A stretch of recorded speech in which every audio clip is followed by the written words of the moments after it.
It's a pleasure to welcome you to the program. My name is Felicity Ezewike, your host. West Africa has been identified as a climate change hotspot. Climate change contributed to mounting food insecurity, insufficiency, and displacement in Africa in 2020. A UN-backed report from the World Meteorological Organization and partners released in October 2021 confirms this. Now, the State of the Climate in Africa 2020 report highlighted the continent's disproportionate vulnerability. Disproportionate because despite having contributed the least to global warming and having the lowest emissions, Africa faces exponential collateral damage from climate change that threatens to undo its modest development gains. Now, African leaders are aware of the dangers, and beyond individual efforts, they acknowledge the potency of working together to combat climate change. Hence, regional bloc Ecowas worked throughout 2021 to develop a regional climate strategy in West Africa. And 3 days ago in Ghana, the 15 ministers of environment of Ecowas member states validated it. The strategy aims to strengthen the region's resilience to the impacts of climate change, in particular through support for the implementation of the commitments made by its member states under the Paris Agreement of 2015. Why is this strategy so important? Will this collective effort produce better results? To share his perspective and expatiate on the climate change conversation as it affects West Africa, as well as the relevance of this regional climate strategy, is Dr. Richard Munang. He is the UN Environment Climate Change Coordinator for Africa and Acting Deputy Director of UNEP Africa Office. He is leading a continent-wide strategic and innovative approach to climate action implementation for UNEP. Dr. Munang has participated in a wide variety of research projects and has published over 500 articles in both international peer-reviewed journals and magazines. He is the author of Making Africa Work Through the Power of Innovative Volunteerism, a book outlining practical policies that countries in Africa should take to accelerate climate action. He joins us from Nairobi, Kenya. Thank you very much for speaking with us here. Thank you for having me. Good to see you. Some people say the effects of climate change is being exaggerated. Is it? Yeah, thanks again for having me. I think that's a false narrative from people who say so, because let me just put this, use a simple analogy here. If you are asked to give your biodata and you provide your birth certificates and your certificates and your degrees and everything, and the person you give those information to turns around and tells you that this is not correct, I think that is a false narrative from the perspective that what you've given that is authentic, then the person you've given it to is rejecting. That's the same thing with the changing climate today. The science is unequivocal that the world is warming, and we are currently at 1.1 degree as the global community. When you take that down to the continent of Africa, Africa is warming twice as fast as the rest of the world.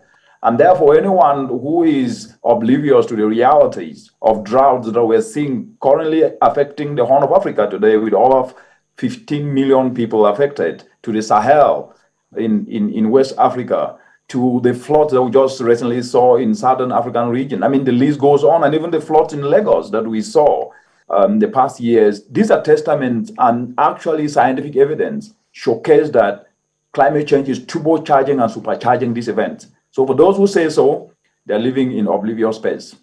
For those that are still doubting, could you maybe explain in real terms how this climate change is disrupting not just our lives, like you highlighted, floods and all of that, but the economy? The reality is that if you look at the entire African continent today, Africa is an agrarian continent with over 65% of the workforce of the continent in the agro sector and 98% of this agricultural sector, whether we're talking East Africa, West Africa, Central Africa, Southern African region, and even North Africa. 98% of the agricultural sector is dependent on rainfed. And because of the changing climate that is disrupting weather patterns, the erratic nature of the rainfall is actually affecting farmers not to have bumper harvests. What does this mean? It actually means agricultural sector that contribute 32% to the GDP of the entire continent is affected. What does this mean? It means that mothers in communities and children and fathers and parents cannot be able to put food on the table and more money in more pocket because they don't have all these opportunities. Then the economy then shrinks. And more importantly, the reality of the continent, because of the failure in crop as a result of the changing climate, as a result of the drought, which we're already seeing, countries now will increase importation of food. What does this mean? It depreciates foreign reserves and only further escalate the economic challenges that the continent is already facing today.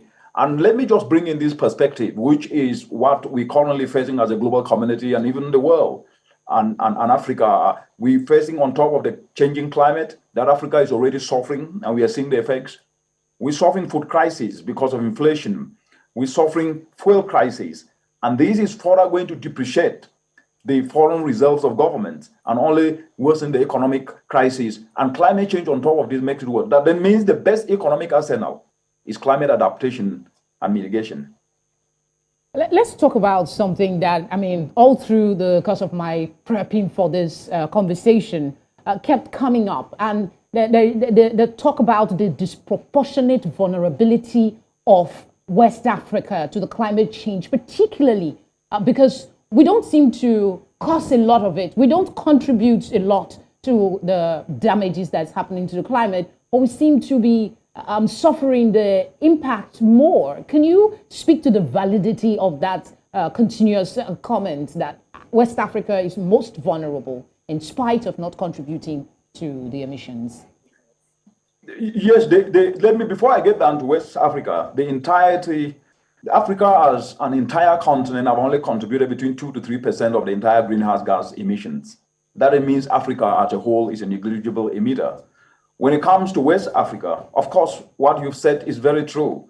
It's contributed very least to the changing climate, to the greenhouse gas emissions. And as I said earlier, the entire continent, and West Africa inclusive, is an agrarian continent.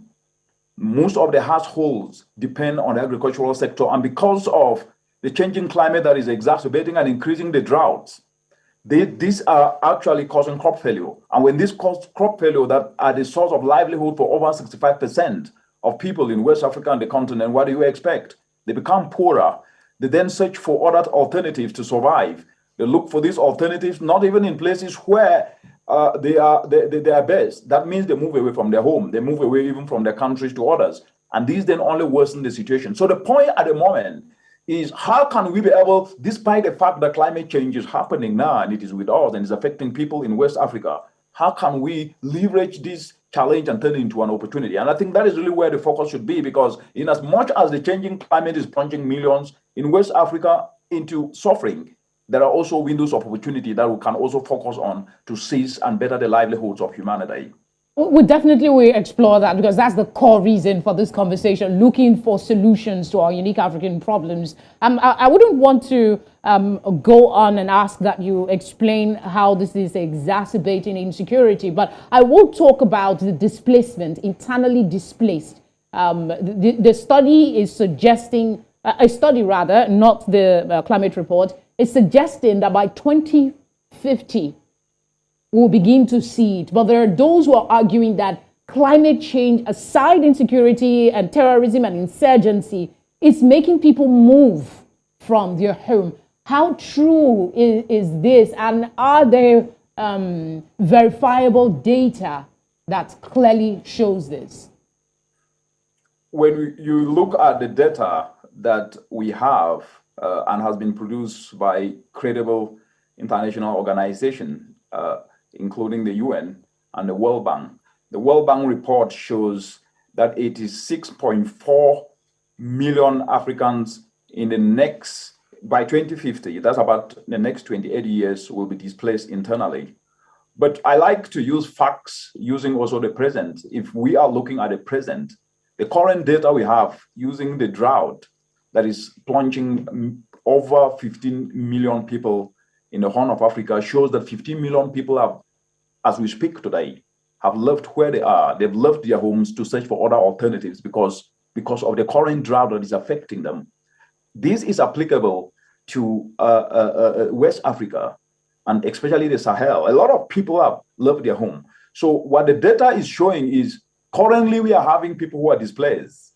Then it will only get worse, because if emissions are not cut, what the data is showing and what the latest Intergovernmental Panel on Climate Change report that was released in April this year shows, and it was released, the third report was released in April this year, and the first one was released in August last year, shows that we are almost heading towards 1.5 degrees. What does this mean? It will mean that Africa will be heading towards almost 3 degrees.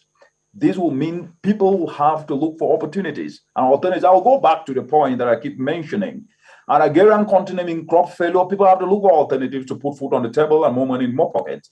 And so that is definitely going to happen, not by 2020. It is happening now with the current drought in East Africa, if I was to use that as a reference. So we are going to see people leaving their countries, leaving their villages to look for alternatives to survive. It's important that we clearly state what the problem is, because some people, like I mentioned in my introduction, including very educated Africans, feel that the effect of climate change is overblown, so that people can get funding. So we needed to establish that it is a menace in Africa.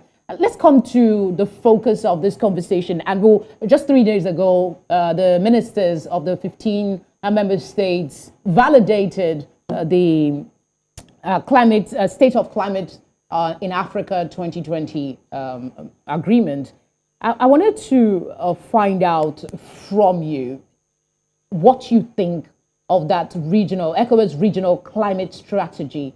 What do you think about it, really? Is it the catalyst for making action more viable, as is being promoted?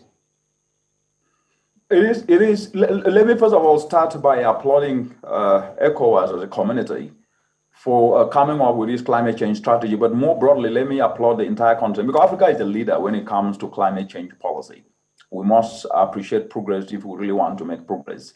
Out of the 54 African countries, as we speak today, 52 African countries submitted what is called the nationally determined contributions, which are plans for countries to be able to build resilience and ensure that at least they have robust economies, they have livelihoods that are resilient to the changing climate.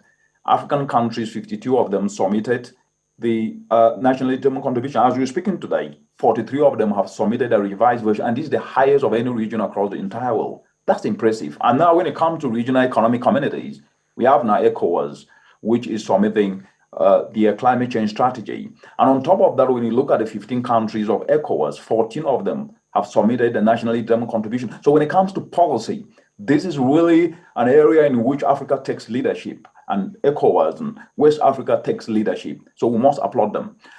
So with the strategy that has been put in place, that is a step in the right direction, because then that means that the coordination in terms of what each country does in West Africa can actually generate information that can also help other countries leverage on what is happening and synergistically drive climate action, because collective action always outweighs individual action. And so having these strategies ensures coordination, ensures lesson sharing, and also ensures that action can actually be taken with speed, fitting into the national circumstances of countries. So I would say this is a brilliant move by ECOWAS.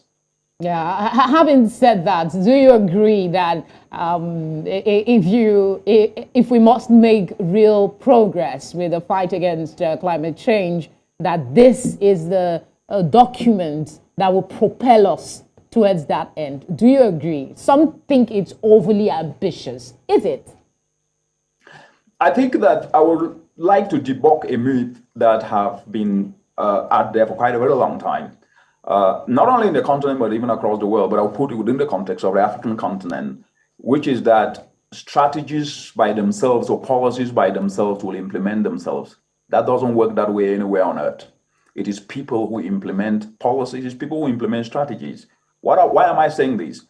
The strategies and policies that have been put in place need each and every citizen, state and non-state actors, to now engage, because the conducive environment and the legal framework and structure has been put in place.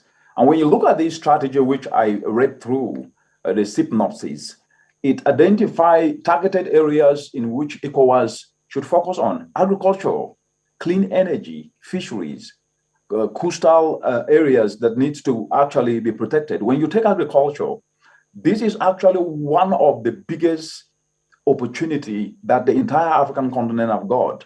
It is agribusiness in agriculture. When value is added, is worth $1 trillion US in less than 8 years from today. What does this mean? It means making agriculture resilient, moving from production alone, leveraging climate smart agricultural techniques, which many countries are already having in their strategy and their NDC, adding value to what is produced. Because we're speaking today, Africa is losing up to $48 billion US, and so is West Africa. If value using clean energy solutions that are captured in this strategy, clean energy to add value, then finished products will be in place, and then importation of food will then be reduced, and then more money and less depreciation of foreign reserves will happen. So this strategy is actually an economic strategy.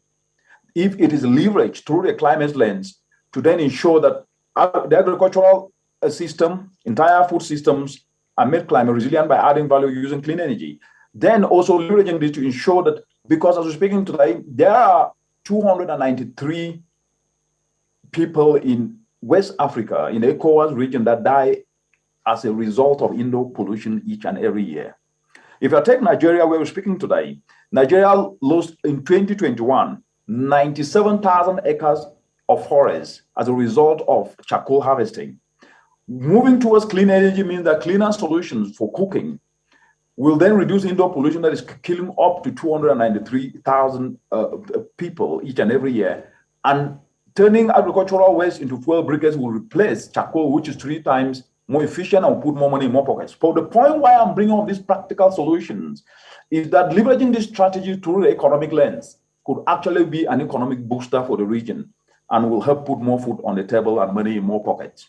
Indeed. I mean, we will explore extensively, as much as the time will permit us, or other strategies for implementation. Because like you said, one thing is to have a fine draft of a plan, but the next thing is the implementation. I think this is a good spot for us to go on a quick break. When we come back, we'll be exploring the goals of the strategy and how we can implement them in real terms. Stay with us.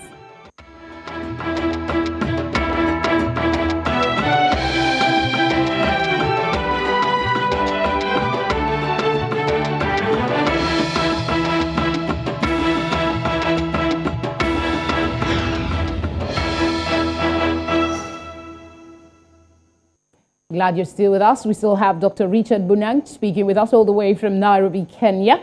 Before we went on that break, you were explaining some of the areas that the report, the strategy covers. And one thing that I got is implementation is most important. In each state already has plans, right? And the idea is that this strategy will facilitate and help these state players, implement their policies. How will this strategy really propel that commitment? Because we already have state policies, state movement, and, but it doesn't seem to be really, affecting and pushing the action plan forward. How would this strategy do that? Yeah, I think one of the things that I think that we need to look into in detail, as I said earlier, policies or strategies do not implement themselves, and you've quite emphasized on that, is that there are no absence of ideas and absence of innovations on the ground. I mean, people have been implementing climate action solutions. Our mothers in villages have devised means to cope with drought. They've devised indigenous approaches that people are using indigenous knowledge to cope and survive. And there are young people across Ecowas and Africa who are devising solutions to address some of these challenges. Why am I bringing this up? There are no absence of innovations. What we actually need urgently to turn these strategies into a life reality of actions is incentives. And incentives here are not just money. Incentives also means engaging people and appreciating what the young people are already doing across the continent, and building on what is already working, not reinventing the wheel. And I decided to bring this up because there is one big challenge that is never really discussed across the entire African continent when it comes to climate change project implementation, which is duplication of effort. And so the strategy highlighting excellent areas of agriculture, of fisheries, of clean energy, of resilient infrastructure needs to then become more a framework that leverages on what is already working and fill gaps where they do exist. And that becomes an incentive in that those who are already doing something will even become excited to do more. And the gaps in the things they are already doing, implementing action, whether in the agro sector, whether in water sector, whether in the fishery sectors or coastal and infrastructure, will then not be starting from scratch, but filling gap and advancing progress. That is important. And we also need financial incentives. And financial incentives must be in such a way that structures that are accessible to the informal sector, because the informal sector constitutes over 80% even of the population of Ecowas and that of the entire African continent. And these are our mothers in communities and in villages. So we must be able to target them with incentives, the financial incentives, leveraging structures like cooperatives that they are used to, so that at least they can be able to tap the necessary finance in which they can then be able to access the tools that can help them build climate resilience. The other aspect which is really, really important is institutions. And I bring institutions here. Of course, institutions do exist, and we have ministries, and we have departments, and we have financial institutions, we have academic institutions. But they need to now start leveraging climate action and mainstreaming this into all their operations, because most of the time when we have institutions, it's not just the institutions like ministries or school, but people are also institutions in that they need to embrace climate action as a responsibility for them to do it in whatever profession in which they are in. Whether it's a journalist like yourself, we're discussing climate change today, or a climate expert like me, or people who are not even in climate space can then be able to embrace this. And the last one is implementation, which is now what we're talking about. Implementation needs to embrace all these other 4 I's, these ideas, these innovations, incentives, and engage the young people who actually are 60% of the entire African population. And they are actually the climate action army, that if we don't tap them, we cannot be able, because you can only go to war with the army you have. And if you do not tap young people and incentivize them with the requisite enablers, like tax incentives for those who have already developed or are developing enterprises in climate areas, so that at least they can bring this to scale and make impact in communities, we might never be able to really build climate resilience without leveraging on these opportunities.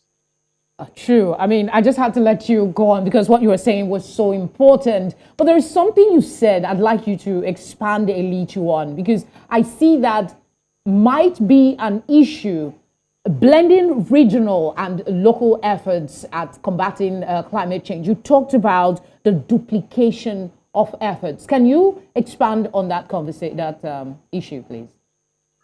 Yeah, duplication of efforts is the biggest risk of implementing climate action solutions. Not only climate action, even development actions across the entire African continent. And how does this happen?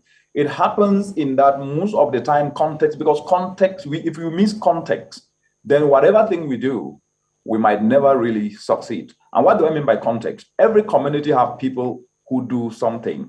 And sometimes we need their buy-in to build on what they are doing.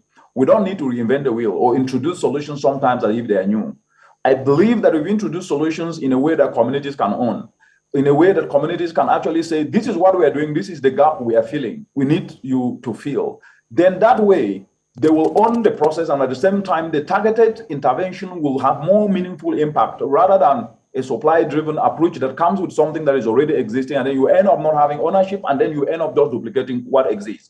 And most of the time, this happens because we do not leverage on what is already ongoing or engage communities upfront to understand their challenges and understand their problems, but sometimes want to showcase that something is happening, which is well-intended and with good intention, but somehow misses the way things are supposed to be done. I think the last aspect we really need here is that sustainability is not just about continuous finance.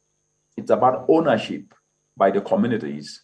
And any action must be demand-driven and not supply-driven. We must listen to the communities, we must listen to people, and any action that needs to be taken must be coming to add value to them and must add value through the economic sense. And I say economic sense because social-driven action can be helpful, but they are not sustainable.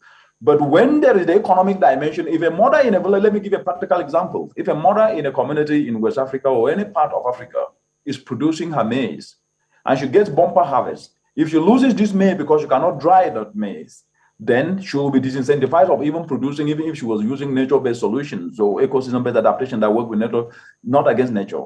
But if she is provided a simple solar dryer that can add value to her tomatoes, to her vegetables, to her maize to dry, then she will then be able to fetch a market, even if she doesn't have a market in a week or two or even a month.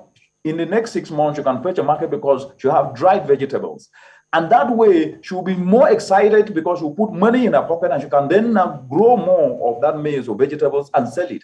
But if we go only providing seeds, without understanding the challenge of this farmer or this mother, that her challenge was not about growing more, but it was about reducing the post-harvest losses that she is suffering, then we will be having good intentions, but end up duplicating effort that costs money and waste time. Yes, still on that duplication, while you were explaining it, I recall that there was a question, I can't the entire detail, but it has to do with a debt of data when it comes to the impact of climate change across Africa, not just West Africa. I think there was a report that said they could not come up with a summation because there is inadequate data on climate change. So what impact will this duplication of effort have with, getting usable data on climate change across Africa? And who do you think should be at the forefront of making sure that we have proper data on climate change? Because without data, we might just be moving around in the dark. Yes, I always like to say that Africa is not a statistical data point. The issues on climate change in West Africa are different from the issues of climate change in East Africa or Southern Africa. But there is a commonality, which is that in as much as there is inadequate data, there is what is called anecdotal evidence. Our mothers in community have experienced this firsthand. They used to see droughts 30 years before they see another one. Today, most of them see droughts every other year. If I take the Horn of Africa and even the Sahel, droughts are now reoccurring nearly every year. I mean, anecdotal evidence, if there is actually no scientific data, that anecdotal evidence can also help provide an opportunity for more research. So we need more support for scientific research to document indigenous knowledge, also anecdotal information, but at the same time, we also need to build on what we have and act without necessarily having to sit and complain, because actually we will never ever have everything to act. There is data. Is it enough? No. But can there also be data on the actions that are making transformational development? Because what I also see is that there's little appetite to collect also information on the actions that are changing life. Let me take the Zai that is used in West Africa, which is a simple demonstration of how a little hole dug on a farm, an organic manure put in it, when rain falls and erratic rains happening, captures the water. And these have resulted in 500% yields in Burkina Faso and in some parts of the Sahel. But I hardly hear these aspects discussed as the norm and not the exception. So the appetite to also grab what is working, leveraging indigenous nature-based solutions, seems not really to be there. So what I would suggest is that we must build on what we have as we continue to search and gather more data to then inform these strategies as well as recalibrate a policy. And that responsibility rests on each and everyone's shoulder. It's not only on researchers, it's on everybody to start to find that information. And just like the questions you are asking today, and also asking questions about data, everybody should then be able in his or her capacity. Well, I think what I'll take is we will try before this conversation is over to get you to highlight the ones you can remember that's being done across Africa, which is your domain, so to speak. Let's talk money. 2030 seems to be a target for implementation of the plan that's been put together by Ecowas, and they've agreed to spend some $294 million dollars, billion, I beg your pardon, $1 billion in the next 10 years to address climate change problems such as land erosion. I'm curious, how do you think this funding will come about, and how do we measure implementation? You said when we started that it's not a debt of plans, it's not a debt of strategy, it is implementation. this funding in the first instance, how will it come? And how do we measure that this money is actually being used appropriately? Yeah, very interesting question, and thank you for that. When it comes to finance, I know that it's always a very it's an area of interest for everyone, especially in the continent, because of the vulnerabilities that we are seeing and the challenges. I will have to say three things here. The first is we must acknowledge that Africa is spending 2% of their GDP in funding climate adaptation. Yes, they are using that from their national budgets, and this is hardly always acknowledged. The bigger question should then be, I think it's not about the 297 or 94 billion alone that should be of interest. It should be, how can the little resources that the continent can raise, or Ecowas can raise, or countries in West Africa can raise, be used to incentivize the private sector to then be able to bring in more private finance. And I say this because Africa as a continent, currently with a changing climate, needs between 7 to 15 billion to fund adaptation that is already to build the climate resilience and avert the shocks that are already happening through droughts, floods, etc. And by 2050, Africa will need 50 billion US dollars, and the number will only increase. It therefore means that the little resources from the 2% of the GDP of the entire continent that is currently being spent on climate action, mostly adaptation, to the amounts that are currently being raised, there needs to be a very strategic way to leverage those funds so that at least they can incentivize action for young people to be able to access that finance and inject it into enterprises that can actually be able to build this climate resilience. Let me give you a very practical example here, and I mentioned this upfront. Every community in Africa, to the best of my knowledge, have social structures called communal cooperatives. They have different names. In East Africa, they call them chamas. In Cameroon, where I come from, we call them jangis. And I believe in Nigeria and in Ghana, there are different names, but it means the same thing. Where people come together, those structures do exist. Can this be leveraged for some of this money to be channeled through so that at least it can have direct impact to our mothers in communities so they can access this money and apply, especially those who apply climate solutions, whether it is agroforestry or it is organic manure, or access inputs like solar dryers, that if they need this can be done. The second is, and I think Nigeria did have a very excellent example. They did do this, a risk sharing facility. I think this was for agriculture that they developed, and Ghana has done this. It was called NESA, Nigeria Insurance Risk Sharing Agricultural Lending Facility. Can such examples be cascaded to communities so that this microfinance organization can then be able to access money through facilities, then to use that to lend to communities to be able to leverage this money? Why I keep saying this is that when we do not use local structures, then the accessibility of finance to address simple issues in community, to build resilience of community, to help mothers access tools or access inputs that can ensure that at least they can have bumper harvest, apply organic manure, access simple solar dryers, or access clean cook stoves or clean cooking solutions like briquettes, then we might not be able to actually engage the population that matters. It therefore means that resources cannot only be discussed from money perspective. They need to also be discussed from how can they be channeled. And the best way to channel this is to use structures that are accessible to the communities, to the informal sector, so that at least they can then be able to access it themselves as we provide technical backup and guidance, but they should have access to money in their communities. All right, Doctor. I mean, you've spoken quite very well, really. And sometimes I'm wondering if I ask the question, you've even answered it. Let's go on a short break. When we come back, he's talked a bit about implementation. What we're going to do when we come back is explore how we can actually make this work. What do we have on the ground? Are we utilizing it well? Solutions to climate change continues. Stay with us.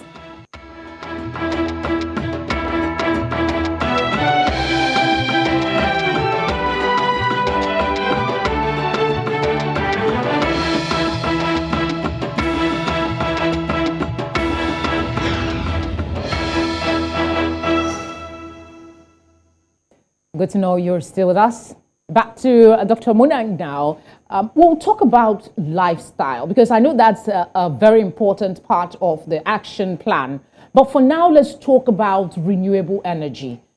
Conversation, you mentioned it as one of the solutions. We need to move towards, other sources of energy other than fossil fuel. Considering the way Africa is set up, some parts have, some parts don't have. How do you think, or let me rephrase that, will this strategic plan, this strategy that ECOWAS has come up with, from what you saw of it, does it address the question of renewable energy? And are you satisfied with the submission that is there? Yes, the beauty is that this strategy is dovetailing into what countries in the Ecowas region have already put in their plans to be able to lower emissions and move towards a low carbon development pathway. So it's re-emphasizing that on each of the plans that the 15 countries have submitted have clean energy and sustainable agriculture. And so the strategy is actually an additional impetus to help fast track the implementation of those aspects. And let's put it in perspective. From the African perspective, we have over 620 million Africans who are energy impoverished. When it comes to the Sahel, we have over 150 million people who are energy impoverished. And when you look at the Sahel, the sun that shines in the Sahel can actually light the entire Europe. And so that is an asset. And that energy captured will not only be able to provide energy lighting in homes in the Sahel region or in the ECOWAS region, but it can actually be exported. And that would be an additional opportunity to generate revenue for the region and for the countries in the region. But more importantly, let's move away from energy just from lighting and electrification. Let's look at it from value addition. As we're speaking today, actually, Africa is losing food worth 48 billion US dollars. Why? Because of lack of value addition. And when you look at those in local communities, they do not have access to electricity. And the easiest electricity that can reach them is off-grid. And off-grid, like solar electricity, solar energy is the best, easiest way to then be able to reach these people. But when it reaches them from the perspective of them helping mothers to dry their food, to add value using this solar energy, then people will be putting more money in their pockets. And that will ensure that at least you can lift people up from the bottom of the pyramid, lift people from poverty, and at the same time, help ensure that some of these people now will start creating their own businesses and they can start paying taxes back to the economies of the country. Paying taxes, and that will jumpstart the economy of the country. So the point I'm trying to make is that energy is actually the lifeline of any transformational progress and the lifeline of economic progression. And so leveraging it, as have been put in this strategy and also put in countries' climate change policies and nationally determined contributions, if this is leveraged and implemented forcefully, especially in the ECOWAS region that have 365 days of sunshine, the lives of people will be changed, and then post-harvest losses will be reduced, and importation of food will also reduce because value will be added to what is being produced. Let me act like a child and put pinkies crossed that these things will begin to manifest in real time for us across Africa. Let's talk lifestyle, because it is one of the major suggestions in that strategy, suggesting that people change their lifestyle so that we can get to the goal of reducing emissions. What in specific terms, like what are specific changes should we be looking at to change in our lifestyle if we're to get to our goal? I have another flip side to the question, but let's take this part first. Yes, if you look currently, as I said earlier, the current lifestyle across the continent, especially in the ECOWAS region, where our mothers do not have alternative, they use charcoal. They don't have an alternative. They use charcoal, and this indoor charcoal is killing over 243 to 293 citizens. They've committed no crime. The only issue is that they don't have an alternative, and so they depend on charcoal.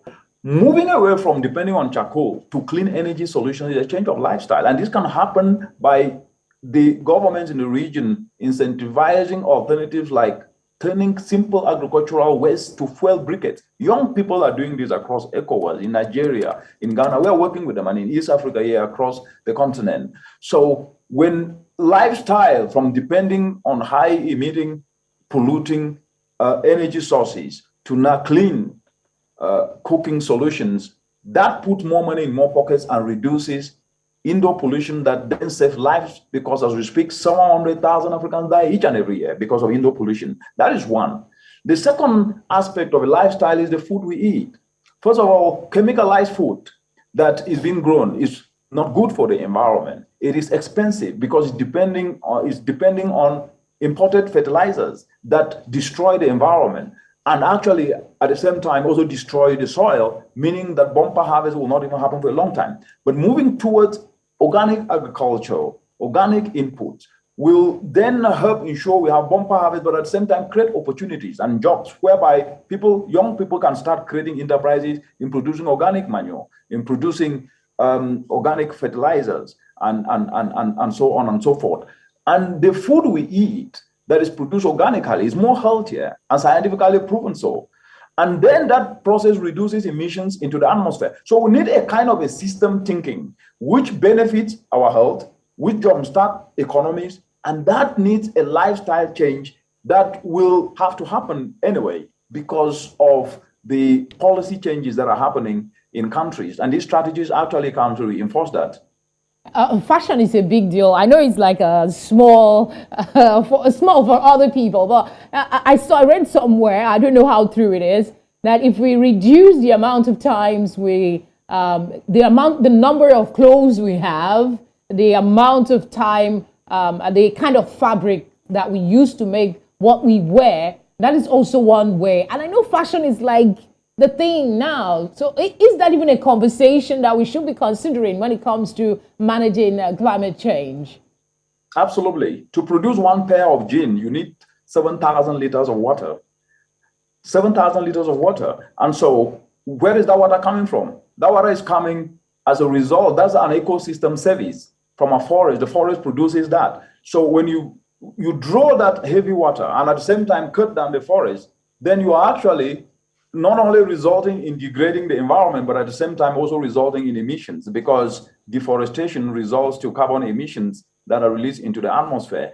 But if we look at it from this perspective, we can actually move to sustainable fashion, whereby waste, and there are excellent youth in Nigeria and Ecowas region that are actually using waste to make plastic bags, to make plastic shoes, to make laptop bags, and that they're also using it to make suits and jackets. So moving from the traditional style of clothing to clothing that is actually being recycled reduces emissions, reduces the pressure on the environment in terms of the water that is drawn out, and at the same time also ensures that at least opportunities are created. That kind of thinking is called a circular economy, where what is produced is not just discarded.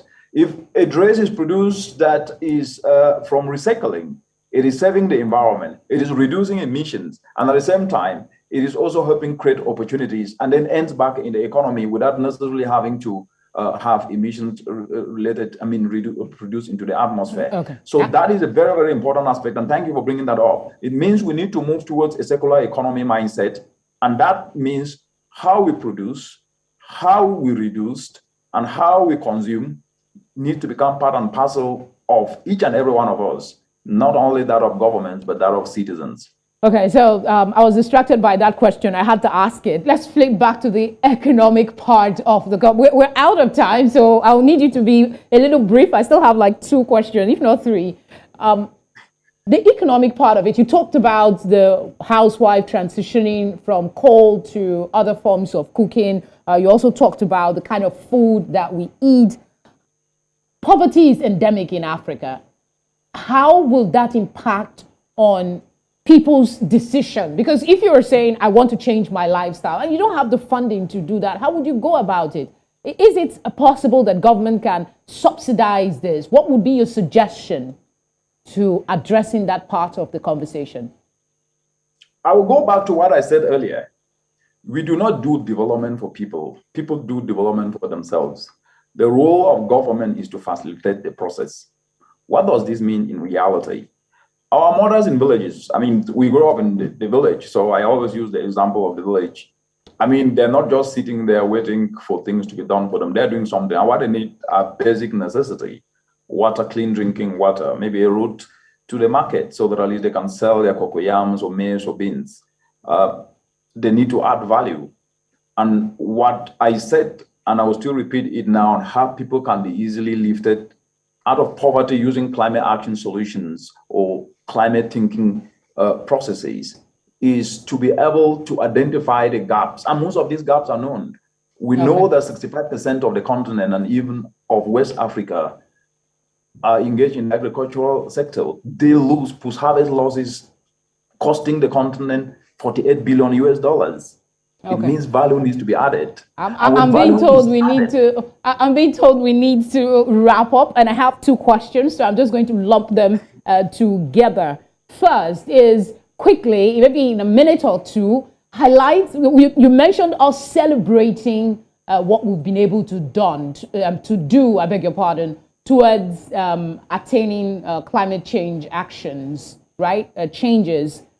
What are some of them across Africa? If you can spend a minute responding to that, and then spend a minute talking about the key moves you expect to see from West African countries, Africa generally, in the next decade that will prove that our goal of attaining to attain these SDG goals when it regards climate, we're not just dreaming about it, but it's going to happen. What are the key things you expect to see that will encourage you to believe that?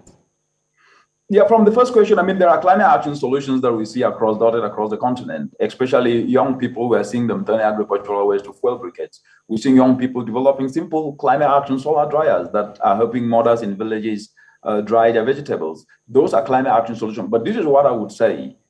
The solutions of climate change cannot always be seen through the lens of big infrastructure, though we need that.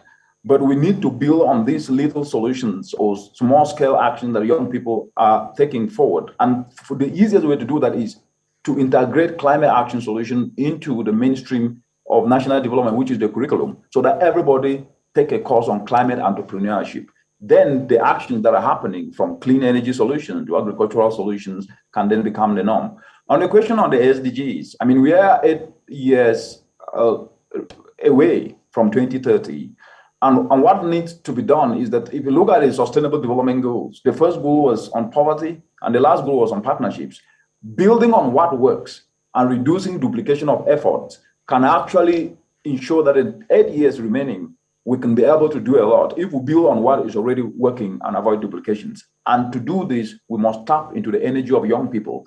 And that needs to happen through what I call skills retooling, where young people's skills need to be retooled. They need to learn skills in areas of clean energy, in areas of adding value to agricultural produce, because that is where the jobs are, and they can tap into a $1 trillion US. And this needs policy incentives, physical policy incentives that can then be able to create an enabling environment. And structures like cooperatives should be leveraged because they are accessible to the informal sector and young people.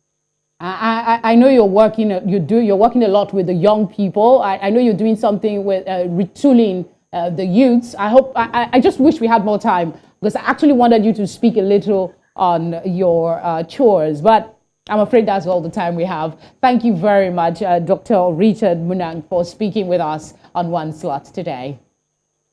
Thank you for having me. It was a great pleasure, and I'll be back someday. Yep, definitely. We are hoping to have you back again. Thank you.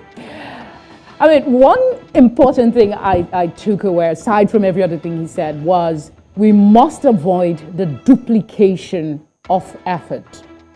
In closing, let me reiterate that climate change is happening now, and it is the most serious threat to life on our planet, not just to Africa. The good news is that there are plenty of solutions to climate change. All are well understood, as Dr. Munang has shared extensively with us today. The only thing that is left is willful implementation across board. I must say thank you very warmly for sharing your whole, hopefully, worthwhile 1 hour with us here on One Slot. I look forward to your company next week. Bye for now.